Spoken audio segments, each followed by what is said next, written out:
11వ పీఆర్సీలో ఆర్థిక అంశాలు పరిశీలిస్తామని రాష్ట్ర ప్రభుత్వం హామీ ఇచ్చి ఏడాదైనా ఎటువంటి పురోగతి లేనందున వర్క్ టు రూల్ ప్రకారం సాయంత్రం 5 గంటల తర్వాత ఎటువంటి పనులు చేయకుండా నిరసన చేపడుతున్నామని పల్నాడు జిల్లా చిలకలూరుపేట తహసీల్దార్ కార్యాలయం వద్ద నిరసన చేపట్టామని వీఆర్ఓలు సిబ్బంది తెలిపారు।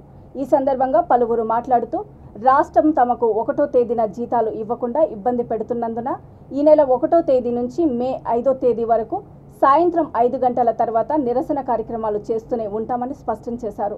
తాము దాచుకున్న జీపీఎఫ్ సరెండర్ లీవులు కూడా తీసుకునే పరిస్థితులు లేమని వాపోయారు। అనంతరం తహసీల్దార్ సుజాతకు వినతి పత్రాన్ని అందజేశారు।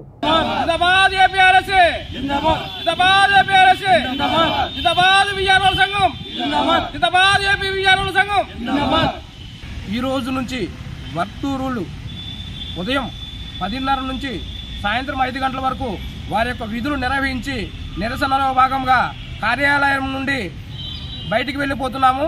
దీనికి ప్రధాన కారణం ఏమిటంటే రాష్ట్ర ప్రభుత్వ ఉద్యోగులు 1వ తారీఖు జీతం తీసుకోలేని పరిస్థితుల్లో ఉన్నామని, మేము దాచుకున్న నగదును కూడా తీసుకోలేకపోతున్నామని, మరియు మా ఉద్యోగులకు అందరూ కూడా ప్రభుత్వం దగ్గర కూడా దాచుకున్నటువంటి జీపీఎఫ్ సరెండర్ లీవులు కూడా తీసుకోలే స్టేజ్లో ఉన్నామని, వీటిని ఎంతకాలం నుంచి కూడా అడుగుతున్న 11వ పీఆర్సీలో మాకు ఆర్థిక అంశాలు ఇస్తామని, వాటిని పరిష్కరిస్తామని 6 మాసాల్లో మీ యొక్క సమస్యలన్నీ పరిష్కరిస్తామని హామీ ఇచ్చి నేటికి సంవత్సర కాలం అవుతున్నా కూడా ఉన్న పరిస్థితిని బట్టి ఏపీఆర్జేసీ అమరావతి బొప్పరాజు గారి ఆధ్వర్యంలో జరుగుతున్న నిరసన కార్యక్రమాలకు చిలకలూరుపేట వీఆర్ఓ సంఘం అధ్యక్షుడు రియాజ్ గారు, మన పల్నాడు జిల్లా ఏపీఆర్ఏసీ మన నాగమల్లేశ్వర గారు ఆధ్వర్యంలో జరుగుతున్న ఈ నిరసనకి మనందరం ఒక ఏకతాటిపై వచ్చి నిరసన తెలియజేయాలని, వీఆర్ఓలకు ఏమైనా సమస్యలను తీర్చుకోవాలని ఎంతో కృషి చేస్తున్న ఈ సంఘానికి మనం సపోర్ట్గా ఉండి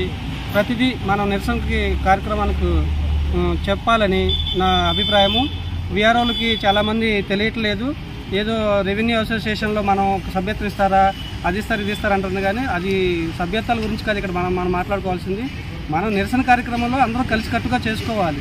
వ్యక్తిగత ద్వేషాలు పెట్టుకొని ఎవరెవరో ఏదో అంటున్నారని సామెతలాగా మనం విడివిడిగా ఉండటం నాకు నచ్చలేదు।